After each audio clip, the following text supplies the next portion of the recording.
Maybe I should be more pleasant.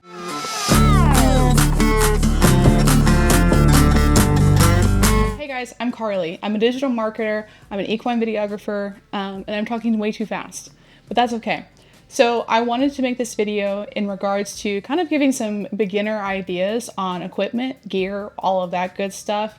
I know for me, when I started searching YouTube videos on how to find the type of camera to film with, lenses, focal lengths, any of it, I was finding myself referencing sports, specifically football and soccer, an immense amount of time spent, and there was no sources for me to find anything on the equine side of things. So I wanted to start this series as a way for people who don't necessarily have mentors or somebody to even chat with us about, and just kind of give them some insight.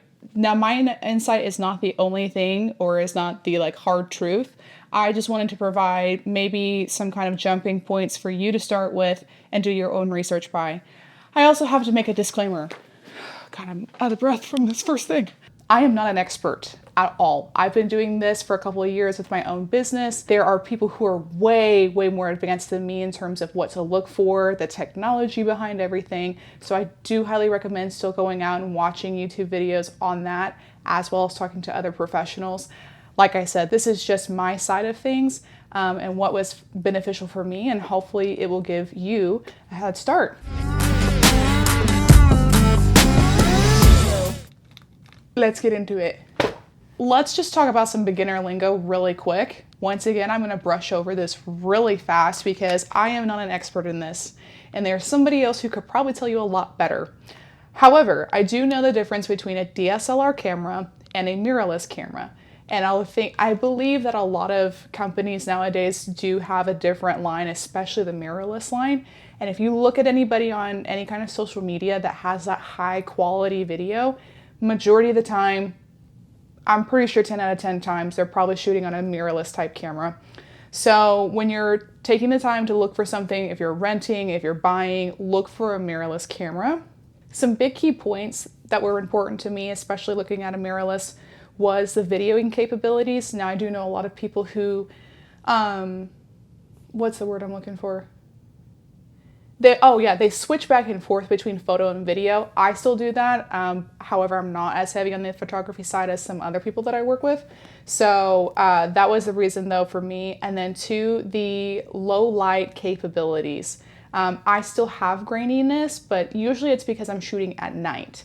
If you are in a dark arena and it's the middle of the day, or you're trying to, say, go into a stall area, that's where that really comes in hand, because if you do have a DSLR, it will make things substantially grainier faster because you're cranking up your ISO on it. So anyways, mirrorless is the way to go. Now let's talk brands. I will make this a quick summary because to me, I have my preferences, but in the grand scheme of thing, if you're starting, explore. So me, I'm a Canon girly, but that's not the only thing that is out there.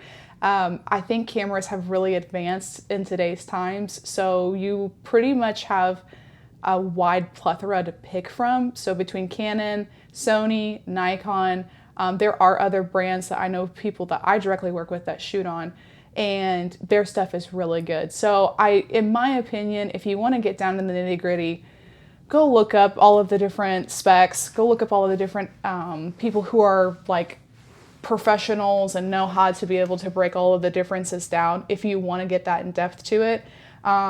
Because I can name multiple people who shoot with multiple different things, from Canon to Sony to Nikon. So I promise you're not going to make a wrong decision. It just is going to come down to what you favor. And if you're in the stage of being able to try and rent camera gear, try it. I mean, yes, it's not, exactly cheap, but at least you get to potentially come in and try something before you go and drop a whole bunch of money on it. With that being said, I am a Canon girl. So therefore, some of these recommendations are going to be more aimed towards that. And once again, not because I recommend it doesn't mean that it's the only way to go.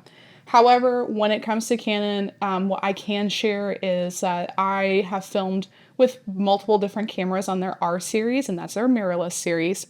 So I've seen people film on the 7, the 8, the 10. I personally shoot on a Canon R6 Mark II.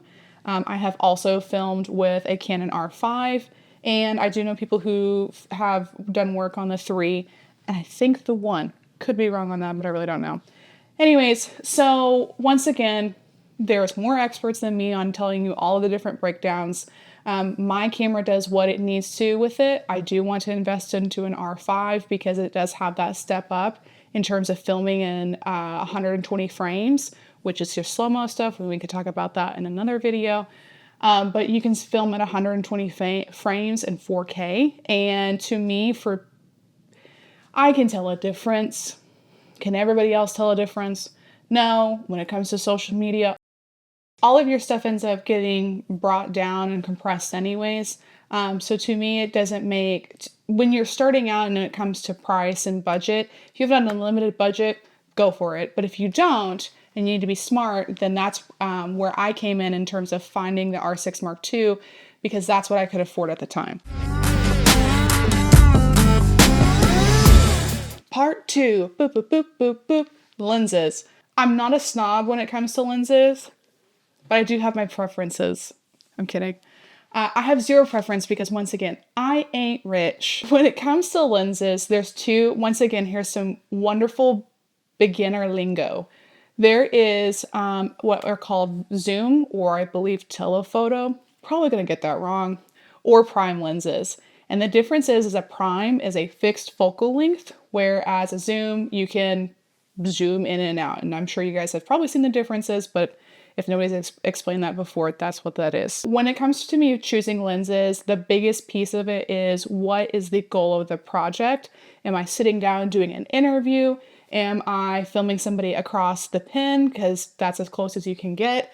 Are you going to be moving in between different scenarios to where you're doing close as well as far away shooting? That's the thing that I always want to emphasize, especially when it comes to picking lenses, because there is a difference. I know that there's plenty of people who can work with what they got, and I love that for them. But once again, I always like to be prepared when it comes to things like that. Out of the gate, the first thing I found myself reaching for, and I still kind of do every once in a while, is a 70 to 200 millimeter lens. It is a zoom lens. I would recommend, because I'm a person who loves a really pretty focused image with a blurred background, and that's called bokeh. I want one with an f-stop that goes down to 2.8. And that's usually what, you see an f4 or an f2.8. The difference is how much more of a focus you're going to have on your subject. And so that's why I like to go down to that, because it always gives that effect. You notice that if you back your f-stop out more, you're going to have less of a blur in your background. So that's where playing with your camera kind of comes in hand, and knowing the difference between it. You also notice that the tighter the focal point, or the lower the f-stop, the higher the price is. Yay! Second lens that I would probably grab for it would be my 50. That's currently what's on my camera right now. I love it for interviews. To me, it gives such a soft feeling to it. My 50 is nothing special because I had just like a cheap one that was given to me in progressing through my cameras. So it is sorry for that really intense look. It's a Canon EF 50mm 1.8. Yeah, that's what I can read from this far away. This is a little bit of a Canon nod. When you look at lenses, you will see that there is an EF type and an RF type. And an EF type is something that would attach directly, it's on the mounts is what it is when you connect the lens to the camera body. The mount is for a DSLR camera, and then an RF series is obviously for the R series or the mirrorless series. So the difference is that I obviously am running a mirrorless system with a DSLR lens or an EF lens, so I have to have a converter. The best part about it is that you can hook up to pretty much any, and I say they're old, they're not old, they're just sort of on the EF system, but sometimes people refer to them as old. But that's actually how I connect to all of my primes, because there's not very many primes on the RF series. That was a really big nuance that I probably didn't have to go into, but here we are. If I had my choices of unlimited resources that I magically obtained because I made a really cool YouTube channel, it would be a 200 or a 300 prime. I have filmed with both of those, and the thing is with those primes, their f-stops also get pretty low, of like 2.0. I think my battery's about to die, so uno momento. All right, so this is why I stress on having your gear prepared, because I can't even film myself without my card filling up and my battery dying. So, anyways, so going back to unlimited resources, I have filmed with both. I have filmed with both the 200 and the 300 primes at different events, and I absolutely I love them. This is where I think the downfall. I don't say downfall because the camera's really good. I always just say it because I know where I want to change it. But the crispness of what a prime can offer your camera can kind of help bridge that gap, because those two things filmed on a 200 and 300 just make it look so much clearer and crisper. And so like, I promise you, once you start filming with it, taking pictures with it, you just get addicted to them. Yeah, not that, like I said, not trashing the zooms. They do really good. I just personally have noticed a difference when I play stuff back in post, where I edit with videos that are filmed on those types of, those pieces of equipment. And I'm just like, oh God, this is so pretty, beautiful. The next one, an 85 is a really cool focal length to play with, because you have to get closer to your subject, which I encourage a lot of people to just experiment and play with how comfortable you want to get, because for things like that where you're filming pretty close, not necessarily a horse, but you know, something in that capacity, say you're filming an athlete for sponsored promo and they're having to do things and pour or you know, talk about something, it's nice for those types of focal length if you don't have a 50 on. And then another one, which I have right here because I can show it off. I know I don't have a giant gear table in front of me, so I apologize if you were expecting anything fancy, because it's not me yet. So for me, this is what comes most of the time with Canons. It's called a kit lens. It's probably not called that, but what I call it. So when you get your first camera, it'll offer it with a body or one with a lens. This is a 24-105. It's not fancy, if you want the honest truth. Like when you comparatively look at a whole bunch of other lenses, this is nothing like exponentially special.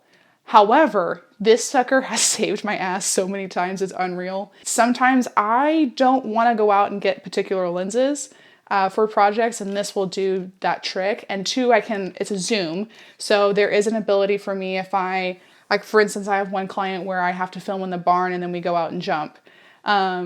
It's really nice because I can film really close up things because it backs out to a 24, so it's pretty wide. So if I have to be in tight quarters with this person while they're talking, I can stand pretty close, because if you have a 7200 on, you're having to back up quite a bit, so that way you can get everything in the frame. So that's the cool part about this. And then if we go outside and I need to go film a jump, I can be, you know, on one side of the arena. Maybe not one side of the arena, I can be close to a jump and get a pretty good close-up of her as she goes over. So that's just an intro into the gear side of things. That's just the camera and the lens.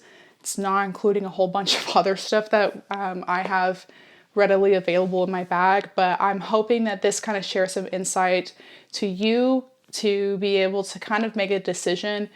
You know, if you want to rent and try out stuff, I think that's absolutely great. If you're wanting to make the jump and buy your own equipment, this hopefully gives you an understanding of what to start with, maybe some goals to eventually be able to utilize different types of equipment, and understanding what you're filming for is a huge part of it. I hope that this video is going to be helpful to you to some extent. I am not an expert by any means. I am still definitely finding out different things in terms of the way I like to film, angles I like to film from, you know, just all of the different parts about filming. And I say this as in like I'm some kind of, you know, special person. I'm not. I just really like horses, and I love being able to tell a story through it. So I do feel like the effect is changed when you have different gear in your hands. And so I just encourage you to take the step to invest in yourself and invest in your craft. Thank y'all so much. I highly appreciate anybody who's taken the time to watch this far.